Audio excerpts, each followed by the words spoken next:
Episode 553, A Question of Credentials.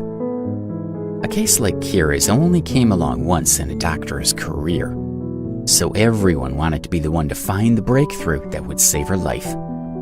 Medicine isn't a game, Sophie thought, frowning at Alex, and I don't trust this charlatan with my patient. Her objections to his involvement were shared by her colleagues, and the other doctors in the room were suspicious of the mysterious young man. Alex smiled, and before Holly could speak, he addressed Sophie directly. I don't have a medical degree, he said, shrugging. I've never even been to medical school. Actually, I'm not a doctor. I'm a martial artist, a warrior. There was an immediate uproar. You're not qualified to see our patient. What makes you so certain you can find something we've missed? Sophie was astonished. Is this a joke? She asked Alex, scowling at him. You're wasting our time and putting our patient at risk. Then she turned to Holly. Mrs. Lambert, this man could kill your daughter. You could get a paramedic in here, a veteran even, and that would make more sense than letting this man treat her. At least they would have a background in medicine rather than in beating people up. How could you possibly approve of this? It makes a mockery of the entire medical profession. The other doctors nodded. Kira's treatment was a huge investment in time, money, and equipment. They'd turned the Lambert home into a medical facility for a single patient, and this scruffy boy expected to succeed where they could not. His arrogance and ignorance were an insult to their training and experience. Holly and Jesse frowned, but they didn't interfere. They were waiting to see how Alex would handle the resistance from Sophie and the other doctors. Fine, Sophie said, taking a breath and forcing herself to calm down. Okay, genius. Let's walk you through our treatment plan. With your vast expertise, maybe you'll see something we've missed. But if you can't keep up, just admit you're a fraud and let us treat her with actual science. She grabbed a tablet from the pocket of her lab coat. We're still working on a diagnosis, but we've already begun a drug regimen to treat the symptoms before we determine whether she needs surgery or not. She held up the tablet and shook it at him. Would you like to begin? No, Alex said, beginning to lose his temper with her. That won't be necessary. I'm sure you're probably recommending something like a course of steroids or diuretics to get more oxygen into her blood, and blood thinners because you're worried about her not getting enough blood to her brain. He fixed her with a pointed look. But you have to get the bleeding in her brain under control first, or you'll kill her faster.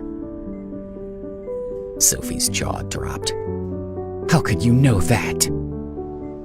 He had barely glanced at the tablet in her hand, and he wasn't anywhere near the conference table covered in their notes and files. Her MRI scan is right there, he said, pointing at the screens. To make things worse, you're working against the clock to complete 3 steps at the same time. He counted them off on his fingers. You have to stop the bleeding, fight the ischemia before part or all of her brain dies, and deal with whatever other systems the poison has managed to disrupt. And the whole time, you'll be praying she doesn't have a stroke, which she almost definitely will because the blood vessels are probably weakening progressively in more than one place. You're looking at the hematoma as an isolated incident, but with no head trauma or pre-existing conditions, there are certainly more of them hiding in there, and they're all little time bombs waiting to go off. Sophie gaped at him. The problem is that the more time you spend fighting the symptoms, the lower her chances are of ever waking up, he continued. You might save her life, but she'd never open her eyes again. Sophie went pale and clutched her tablet to her chest. Impossible, she muttered. How can you know that? The other doctors stood with their mouths open. No one could seem to find their voice. What you're prescribing is just going to keep the machine working for a while, Alex said. But you're only prolonging the inevitable. Sophie looked away. She wanted to argue, but she didn't know what to say. You have all this training, but you forgot to keep an open mind, Alex pointed out. You reject everything that doesn't fit your established point of view. He paused. You know what I see? He looked around the room and pointed at one of the doctors. You have nightly stomach pain and your lower back always hurts when you sit down. You're treating them as unrelated issues, but they're not. You have a nerve impingement that's causing both. He turned his gaze to the next person.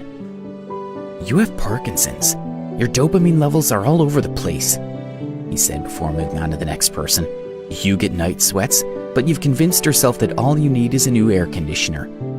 But what you actually have is an infection in your left femur, and you need to seek treatment for it as soon as possible.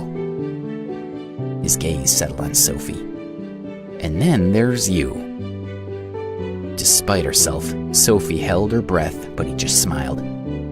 You're in perfect health, he said, grinning. You just don't like me very much. He turned to Holly and Jessie. Can I see Kira now, please? Holly nodded and led him upstairs. Cowed into sullen silence, the medical team trailed behind them. They were ashamed and angry, but they were also curious. Kira's room was dominated by her hospital bed and the bank of machines that monitored her vitals. Her skin was pale, her lips were tinged with blue, and her breathing was shallow and irregular. Holly sat on the bed and took her daughter's hand. Alex, she whispered, please help her. She had seen what she had needed to see downstairs. Any doubts she might have had about him had been forgotten.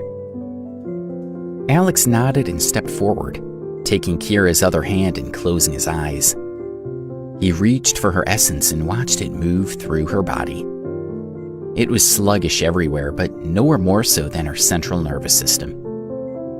He could tell that Sophie's treatment would not save Kira's life. It might extend it, but not for very long. Kira was dying. Alex, how is she? Holly asked, not looking away from Kira's face. Can you wake her up? She affectionately smoothed a lock of her daughter's hair from her forehead. Alex turned his head and smiled gently. Yes, he said, I can.